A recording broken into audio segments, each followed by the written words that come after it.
The knock came at 8:17 a.m., sharp, the kind of knock that doesn't wait to be welcomed. I was still in my robe, coffee halfway to my lips, when my mother's voice cut through the door.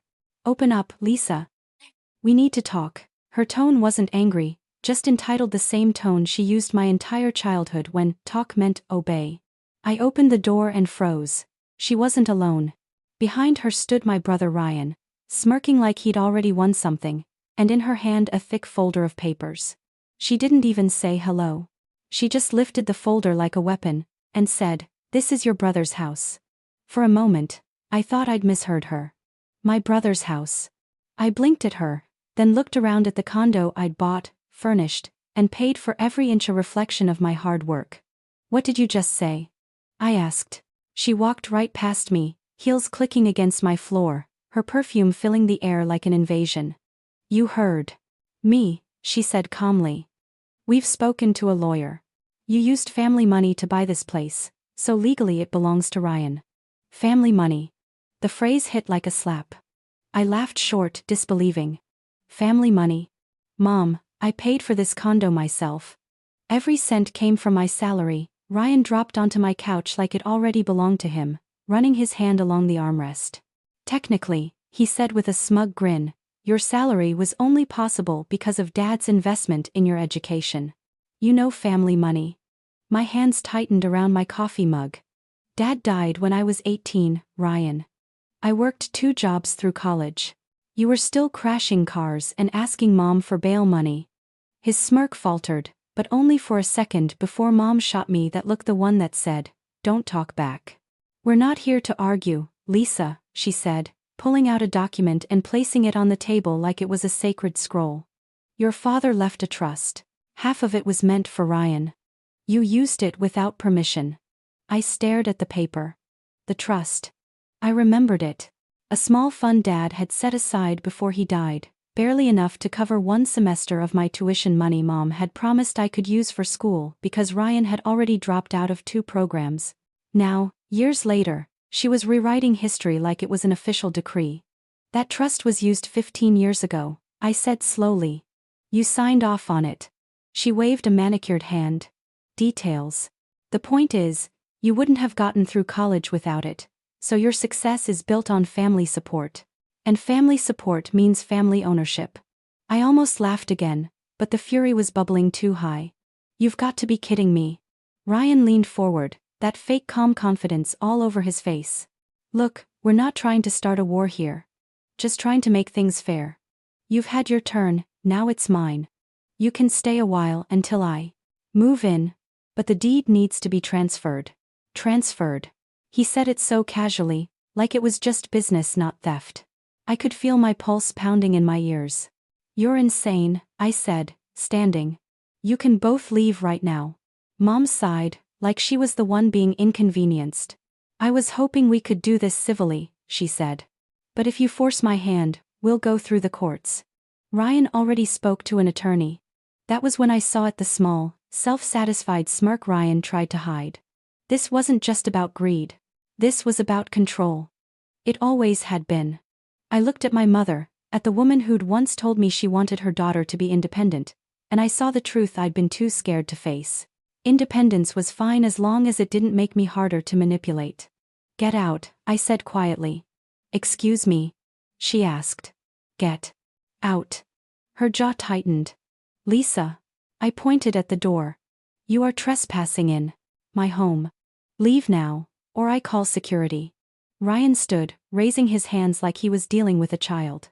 "No need to get dramatic." "Oh, I'm just getting started," I said, stepping closer. "You think you can show up here with a folder of fake claims and bully me into handing over my life? Not happening." Mom's expression shifted, the cold mask cracking into something crueler. "You've changed," she said bitterly. "You used to care about family." "I still do," I said. "Just not the kind that tries to rob me." They left in silence, or maybe I just stopped hearing them. I stood in the middle of my living room, heart pounding, staring at the papers they'd left behind. Legal jargon, trust clauses, signatures, all designed to intimidate. But buried in the noise, I saw what I needed: a date. The trust document referenced funds withdrawn 2 years before the condo purchase, which meant even their own fabricated case didn't line up. I picked up my phone and called someone I hadn't spoken to in years, my father's old lawyer, Mr. Avery. He'd handled the trust when I was in college, and I prayed he was still practicing. He answered on the second ring. Lisa? Well, this is a surprise.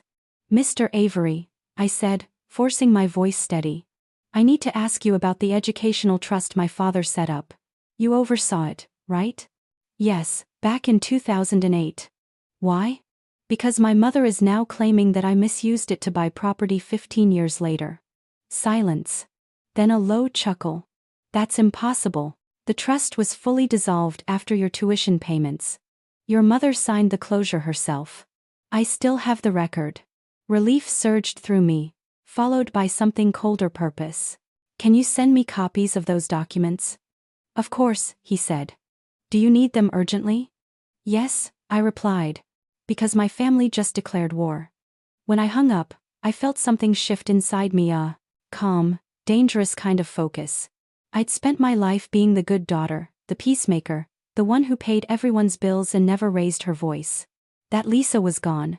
I looked at the condo, my couch, my books, my framed degree on the wall, and felt a surge of possessive pride. They wanted to take it because it represented everything I'd built without them. That night, I went through my records. Every bank transfer, every email, every text Mom had ever sent begging for help. There it was, proof that for years, I'd been the one supporting her, and Ryan, not the other way around. Thousands of dollars in loans I'd never seen again. Payments for her rent when she lost her job, for Ryan's rehab stint she said insurance wouldn't cover. They hadn't supported me, they'd drained me. And now they wanted the last thing they didn't already steal.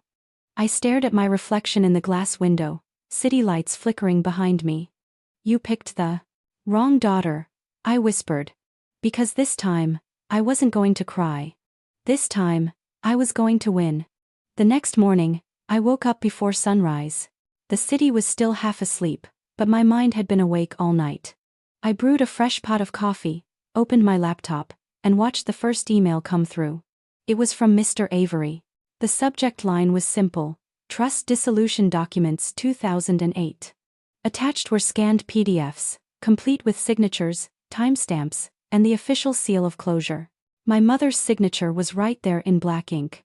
I stared at it for a long time, letting the image burn into my memory. She'd actually signed away her own lie years before trying to weaponize it against me. The irony was almost poetic. By 8 a.m., I had already printed every page, highlighted key sections, and started assembling what I called my quiet war file. Every receipt, every transfer, every pleading text message where she'd begged for help went into that folder. I wasn't just defending my home. I was preparing to expose years of manipulation that had hidden behind the word family. Around noon, my phone buzzed. It was Ryan. No greeting, no apology. Just one text. Mom says you're being difficult. We can still settle this without lawyers. I laughed out loud. Settle? Like I was some kind of tenant overstaying my welcome. I typed back a single word: try. Then I blocked him. I spent the rest of the afternoon at Mr. Avery's office. He was older now, but still sharp, with that calm authority that comes from years of dealing with other people's disasters. He poured me a cup of coffee, sat across from me, and said, "Your father would have been proud of you, you know." That caught me off guard. I hadn't heard anyone say my father's name without bitterness in years. He always told me you had his stubborn streak. Mr. Avery continued. I think that's what your mother couldn't control. We went over every document, every angle. Legally, they had no ground. The trust had expired, the funds had been used exactly as intended, and there was no legal tie between that money and the condo I'd bought a decade later. But Mr. Avery knew something I didn't. He leaned back and said, "If she's serious about this, Lisa, she's not after the condo. She's after your stability. People like your mother don't want justice. They want control." I nodded slowly. He was right. This wasn't about property. It was about power. She'd lost her grip on me years ago, and now that I had something tangible, something that proved I didn't need her, she wanted it gone. Then we make this public. I said. If she wants to drag me into a fight, I'll make sure everyone sees what she's really fighting for. He smiled faintly. You sound like your father. When I got home, the condo felt different. Less like a home, more like a fortress. I started setting up small security measures. Changed my locks. Installed cameras. I wasn't paranoid. I was prepared. Because if there was one thing I knew about my family, it was that they didn't accept no as an answer. And I was done being their quiet little yes. 3 days later, the storm arrived. It started with a legal notice. A thin envelope slid under my door, stamped Whitman & Co. Law Offices. Inside was a formal letter claiming I had unlawfully obtained property through family assets and demanding an immediate turnover or mediation. It was signed by a man named Charles Whitman, Ryan's new lawyer, apparently. I scanned the letter and sent it straight to Mr. Avery. His reply came within minutes. Send me everything. I'll take care of this. But part of me didn't want him to take care of it. Not entirely. I wanted to be there. I wanted to look them in the eyes when their lies fell apart. Because this wasn't just about a legal defense. It was about years of unpaid emotional debt. That night, as rain hit the windows and the city glowed in streaks of gold and blue, I opened a folder on my laptop labeled Family Records. It wasn't just paperwork, it was a history of every manipulation, every guilt trip, every time they'd used me as a financial lifeline. There were texts from Mom saying, I just need $500 till payday, followed by Instagram posts of her at restaurants. There were transfers to Ryan marked as loan that never came back. There was even an old voice message of Mom crying about being homeless, sent the same weekend she posted vacation photos from Miami. I compiled everything into a single timeline. Every lie had a date, every emergency had a receipt. I printed the timeline and tacked it to my wall, a map of deceit built one favor at a time. And in the middle of it all, I circled one word in red ink, enough. The next morning, I walked into Whitman & Co., like I belonged there. The receptionist tried to stop me, but I smiled politely and said, Tell Charles Whitman that Lisa Carter is here to deliver evidence. She blinked, unsure, but made the call.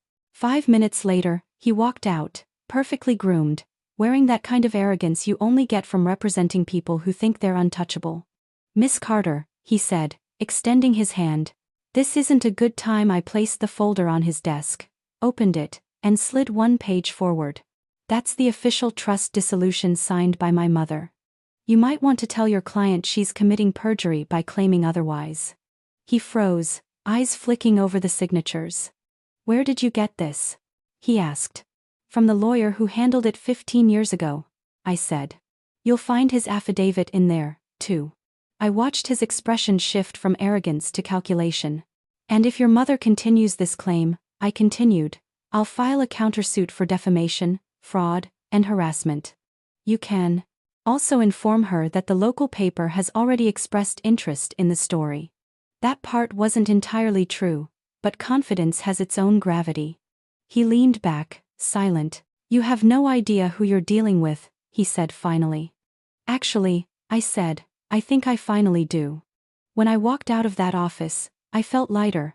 The sky had cleared, and the city noise didn't feel suffocating anymore. I knew it wasn't over. People like my mother didn't stop when they lost. They escalated. But for the first time, I wasn't scared of the escalation. I was ready for it. That night, I sat on my couch, the one Ryan had touched with his greasy hands, and looked around the condo. It felt alive again, like it was waiting for me to reclaim it. I poured myself a glass of wine, opened my laptop, and started drafting an email. The subject line read, Statement of Intent. It was to my mother, my brother, and their lawyer. The message was simple. Any further contact regarding my property will be handled through legal representation. Any attempt to enter my home will result in immediate police involvement. You've taken enough from me. You don't get to take this too. Then I hit send. Somewhere out there, they'd read it, and for once, they'd know what it felt like to be on the outside looking in. Because this time, I wasn't their daughter, I was their consequence. She didn't back down. Within days of my letter, the attacks escalated the way storms escalate when you ignore the first warning. A certified letter arrived in the mail claiming new evidence that I had acquired the condo through fraud. The envelope smelled faintly of expensive cologne and old paper, a theatrical touch that told me more about performance than truth. The claim was specific and poisonous. They alleged I had coerced my father into transferring funds that ultimately purchased the condo. The accusation was engineered to wound in a way money couldn't fix. It was meant to make me feel illegitimate in the one place I had built for myself. I expected manipulation. I didn't expect their boldness. The letter included copies of bank transfers and a supposed notarized statement from a man I didn't recognize. The forgeries were surprisingly competent in places and sloppy in others, like a counterfeit where the ink matched but the pen pressure betrayed the fake. They had the nerve to call it a family reconciliation attempt disguised as restitution. I felt my skin go cool, but not with fear, with the familiar focus that comes when a problem becomes a project. I called Mr. Avery and walked him through every page. He listened without interruption, then said, "They always think escalation will scare you into quiet. They haven't met the version of you that files a motion before the funeral arrangements. We drafted an emergency motion to have the court authenticate the signatures and to order a forensic trace on the document. Origins. I also instructed my tech friend Dana to examine metadata and trace the PDFs back to their source. If they wanted a fight, they'd get one with evidence at its center." The next move came from them. They unleashed a smear campaign that had a cowardly elegance. A whisper to the neighborhood association about code violations leading to a surprise inspection. A call to my condo building's management alleging unauthorized rentals. A pointed anonymous complaint to a local online forum about noisy tenants. These were small operations, each built to create a pattern of nuisance and to widen the circle of doubt around me. I watched people I barely knew read threads and leaned toward a narrative that made my life seem unstable. I turned the nuisance into proof. I filmed my interactions with the building manager and the inspector legally and transparently. I documented every conversation and uploaded it to a secure cloud. When they tried to make me look volatile, I posted calm statements and copies of official documents, proving compliance. They wanted chaos. I gave them clarity. They wanted to gaslight. I created a public trail that made manipulation look like water under a microscope. The mother who'd once cried on the phone for loans now hired a private investigator. He showed up at a coffee shop and sat with a manila folder filled with grainy photos of me with friends that were then framed as suspicious meetings. The investigator looked tired, like someone who'd done this too often and wanted me to pay for his moral numbness. I recorded our conversation. His arrogance was useful evidence. "We can make anything look convincing with the right narrative," he admitted casually when he thought no one was recording. I cut that audio into a loop and sent it to my lawyer along with a transcribed summary. Meanwhile, they escalated legally. Ryan filed a motion for temporary restraining order claiming imminent risk that I would illegally transfer property. The judge set a hearing. I felt my pulse quicken and then settle. We prepared. Mr. Avery subpoenaed phone records to show the timing of transfers and the communications that proved the funds came from an account in my name. He arranged for the handwriting expert I'd hired earlier to be present and for a digital forensics expert to testify about the PDF metadata. The courtroom was a theater of truth now organized for every lie they tried to stage. On the morning of the hearing, the courtroom smelled of coffee and paper and small anxieties. My mother sat with a paper that trembled in her hands, yet her eyes were sharp like a hawk protecting territory. Ryan looked like a man rehearsing rage. Their lawyer opened with practiced outrage, describing a daughter who had leveraged familial bonds for private gain. He spoke in tones meant to court the judge's sympathy. Then Mr. Avery stood and methodically dismantled the narrative with timelines and signed affidavits and account statements that matched the title transfer date. He led the judge through transfers traced to a retirement account in my name that had predated any contact I had with the family during the alleged period. Then we presented the forgery evidence. The handwriting expert displayed high-resolution scans comparing signatures across 3 decades and pointed to differences a layperson would miss: the steady hand in the forged signature, the unnatural stroke where tremor would be expected. The digital forensics expert demonstrated how the PDF had been created using a consumer scanner and edited with commercial software on a date after the notarized date claimed in their letter. The room held its breath as the prosecutor from the Elder Fraud Unit, who'd been quietly following the case, quietly nodded and said they had opened an investigation into the nursing home's practices as well as the alleged conspiracy. The judge denied the temporary restraining order and asked for a formal fraud investigation. He didn't beat around the bush. In that moment I felt something like vindication and something else quieter, a release that arrived because a truth I had been carrying alone was now visible to others. Outside, the courthouse reporters hovered like flies, sensing a story that smelt of scandal and family drama. I declined to speak to them. I let the facts speak. They didn't stop. The PR offensive continued online. Morticia recorded a video claiming she had finally seen the truth about my sister, and cried for attention while switching narratives depending on her follower count. But their bravado started to fracture under the weight of documents. A pattern emerged, and the pattern didn't favor them. The nursing home director's complicity leaked in a protected tip to the Elder Abuse Unit. The private investigator was found to have a history of fabricating evidence for cash. Marcus, the boyfriend who'd seemed shadowy at first, slipped in an interview and mentioned dates that contradicted his supposed whereabouts.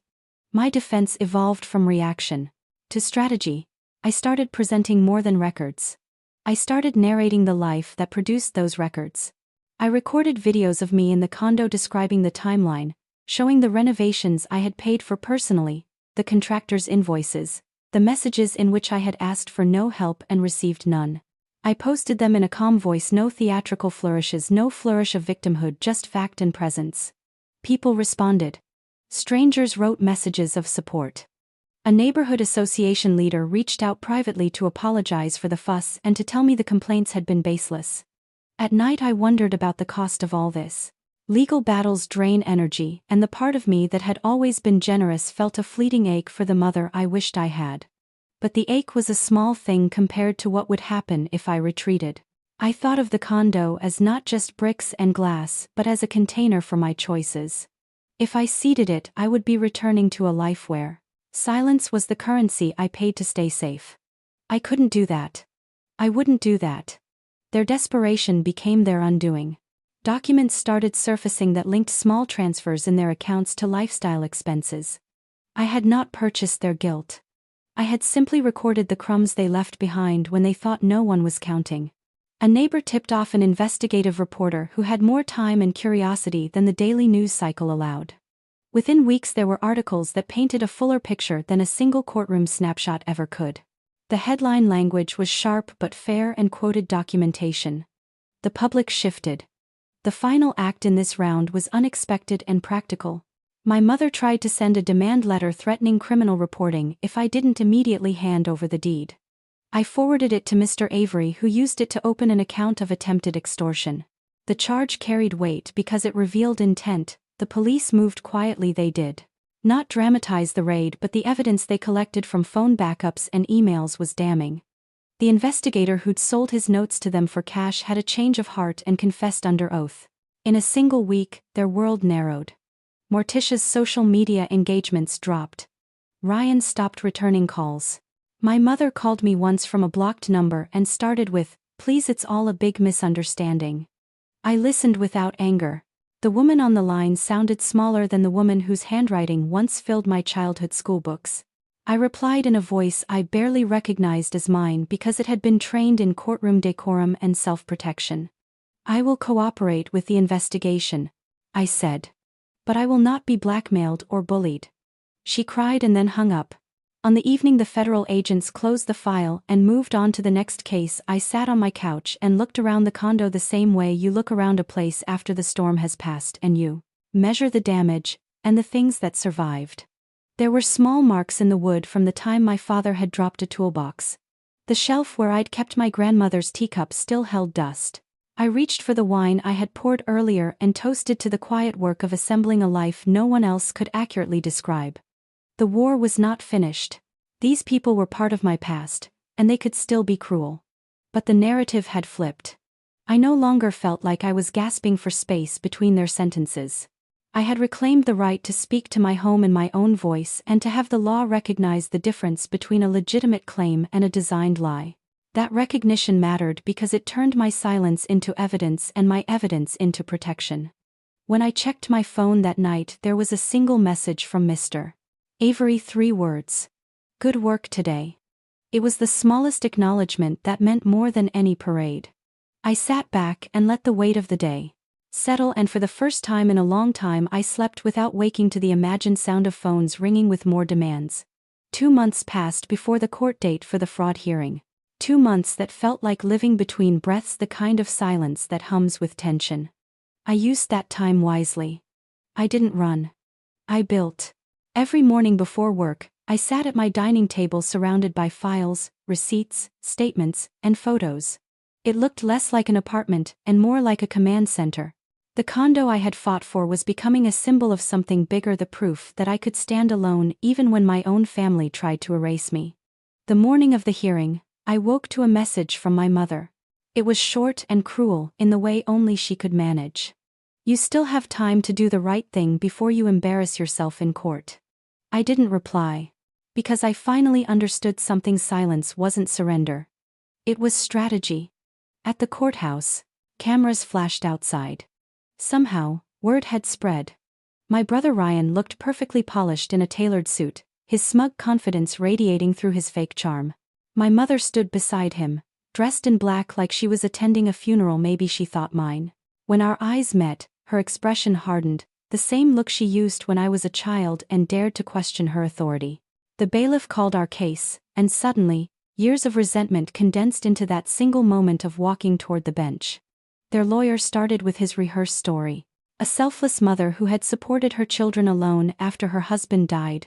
A generous daughter who had taken advantage of that love to steal from her family. The words were honeyed poison. He spoke about the condo as if it were built on deceit, as if the deed itself carried betrayal in its ink. My mother nodded solemnly, occasionally dabbing her eyes with a tissue, playing the grieving victim like she'd practiced for weeks. Then Mr. Avery stood. Calm, steady, every word like a scalpel. He began not with accusations, but with facts. He explained the timeline, the dissolution of the trust, the independent nature of my income, the bank statements, the trail of transactions that painted a picture of independence, not theft. And then came the evidence, the emails, the metadata, the forged notarizations that turned their accusations into their undoing. When the handwriting expert took the stand, the energy in the room shifted. He explained the details, the unnatural uniformity of pen pressure, the inconsistencies in stroke order, the digital overlays that matched templates from online signature generators. It was surgical, merciless, beautiful in its precision. Ryan shifted in his seat, his confidence draining, his gaze flicking nervously toward our mother. She, however, stayed composed, her jaw locked, eyes on the judge as if sheer will could rewrite the facts. But then came the part she couldn't control, the recorded conversation. Mr. Avery played it from his laptop through the court speaker system. The audio was clear, unmistakable. Ryan's voice, captured during one of his negotiations, saying, "If she doesn't give it up, we'll just make her look crazy. Everyone already thinks she's dramatic." My stomach twisted hearing it, but at the same time, something inside me exhaled. The mask was slipping in front of everyone. The judge's expression stayed neutral, but his silence was sharp. My lawyer closed the argument with one final line: family is not a legal defense when the family itself is the crime. The courtroom fell still. When it was my turn to speak, I didn't read from a statement. I didn't need notes.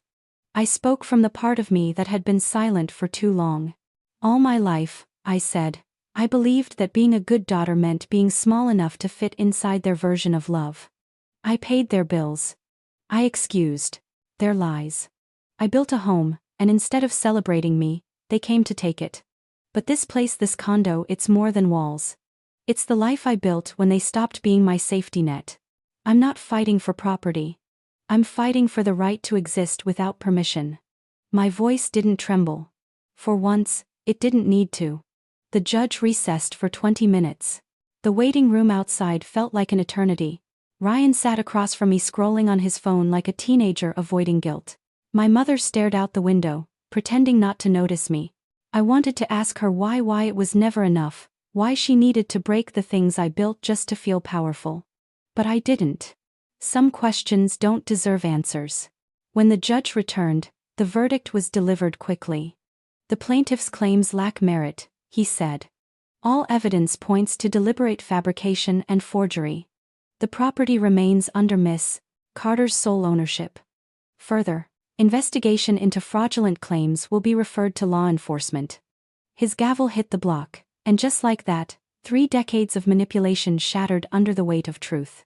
My mother's face broke first not in tears, but in disbelief. Ryan muttered something under his breath, but I didn't hear it. The sound that filled my ears was my own heartbeat, steady and certain. As we left the courtroom, reporters surged forward. Microphones. Questions. Flashbulbs. I kept walking. Behind me, my mother's voice rose, calling my name like a curse, like she could still summon me with guilt. I didn't turn around. That night, the condo was quiet except for the low hum of the city. I poured myself tea and sat by the window, watching the lights blur across the glass. The same space that had once felt threatened now felt sacred.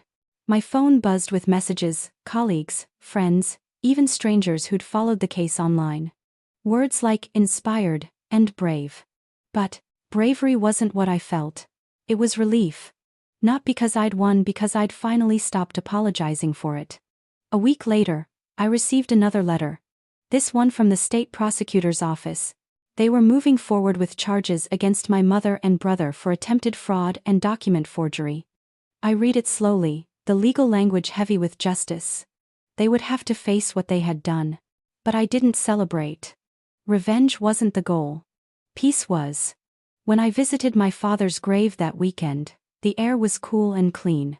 I placed a single white rose on the headstone and whispered, "I did it, Dad. Not for revenge, for freedom." The wind shifted gently, brushing through the trees, and for the first time in years, I felt something like closure. As I drove back to the city, I realized something simple but profound: they hadn't taken my peace. They'd handed it to me by walking out of my life. Sometimes family isn't who you're born to, it's who you become when you finally stop trying to earn their love. When I got home, I turned off my phone, curled up on my couch, and looked around my condo. My condo, every piece of it a reminder that I didn't inherit anything. I built everything. And for the first time in my life, the silence didn't hurt. It healed.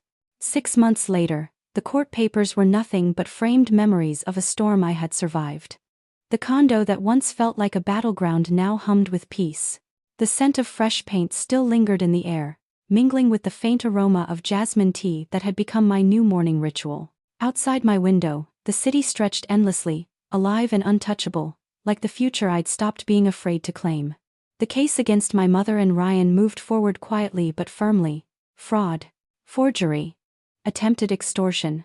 They both pled guilty after the evidence became impossible to twist. There were no dramatic trials, no tearful apologies. Just a hearing. A statement of guilt, and the sound of the judge's gavel closing a chapter that had been open too long. Ryan received probation and community service. My mother wasn't so lucky. She was sentenced to 2 years in state custody. When the news broke, the neighborhood that once whispered about me now whispered about them. I didn't celebrate. I didn't post or gloat or smile when people sent messages of congratulations. There's no joy in watching someone you once loved fall. There's only a kind of quiet relief, like exhaling after holding your breath for years. I told Mr. Avery I didn't want to pursue restitution. I'd already won the only thing that mattered. Freedom. One evening, I received a letter from my mother. The envelope was thin, the handwriting still elegant but trembling. I left it on the counter for 3 days before opening it. Inside was a single page. No excuses this time. No manipulations.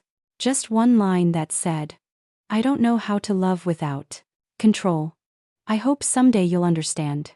I folded the letter gently and placed it in a drawer. Not because I forgave her, but because I no longer needed to prove that I could. Ryan texted a few weeks later, "I'm sorry. I didn't know it would go this far." I read it twice, then replied, "You always knew.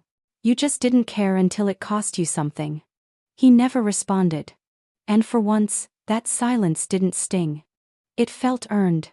With the noise gone, life found its rhythm again. My career took off in ways I hadn't imagined possible. The same focus that had once gone into keeping my family together now fueled my business. I started consulting for small startups, helping them avoid the traps of greed and dependency that had once defined my life. I even bought a second condo, smaller and simpler, to rent out. The irony wasn't lost on me. The girl they tried to evict from her own home was now a property owner twice over. But success wasn't the real victory. Peace was. I began therapy again, not because I was broken, but because I wanted to stay whole. My therapist asked me once what I would say to my younger self if I could. I thought for a long time before answering. I'd tell her that loyalty doesn't mean losing yourself to prove your worth. That love without respect isn't love at all. She nodded and smiled like she'd been waiting for me to say it. Then came something I didn't expect, a knock on my door one rainy afternoon. When I opened it, an older woman stood there holding an envelope. She introduced herself as Claire, my father's cousin. We'd never met, but she told me she'd followed the case quietly, proud of how I'd handled everything. "Your dad would have wanted you to have this," she said, handing me the envelope before leaving with a kind smile. Inside was an old photograph, my father holding me as a baby, standing in front of a half-built house. On the back, in his handwriting, were the words, "For my daughter, so she'll never need to ask permission to stand tall." I framed that photo and placed it on the mantel above my couch. Every morning when I passed it, I felt grounded, reminded of where strength really came from. Not inheritance. Not validation. Just quiet persistence. 3 months later, I received a notice from the court clerk. My mother had applied for early release based on good behavior. I didn't protest it. I didn't need to. When she got out, she called once, her number blocked, her voice thin and unfamiliar. She said, "Lisa, maybe we can start over." I listened for a while before replying softly, "We already did. I started over without you." Then I hung up. I didn't cry. The tears had already done their work months ago. One Sunday, I visited my father's grave again. The sky was pale blue, the kind of clear that makes everything seem like a clean slate. I brought 2 roses this time. One for him, and one for the version of me that had stayed too long in other people's shadows. I placed them both down gently, whispering, "We made it, Dad. Both of us." The wind carried my words across the field, scattering them into the world like small, free pieces of truth. That evening, I came home, poured a glass of wine, and sat on the same couch where everything had started: the confrontation, the doubt, the fear. Only this time, the silence felt different. It wasn't the silence of being ignored. It was the silence of peace. I opened the balcony door, and let the night air roll in. Somewhere below, a car horn echoed faintly, the hum of life continuing as mine finally aligned with it. I looked around at the walls I had painted, the furniture I had chosen, the light that filled every corner. Everything here was mine, not because of a piece of paper, but because of the strength it took to protect it. I had become my own home. Before heading to bed, I opened my journal and wrote one last line to close the chapter for good. She called it her son's house. I call it my rebirth. Then I closed the notebook and turned off the light. The city outside glowed with quiet promise, and for the first time in my life, I didn't feel like I was surviving my family's story. I was finally writing my own.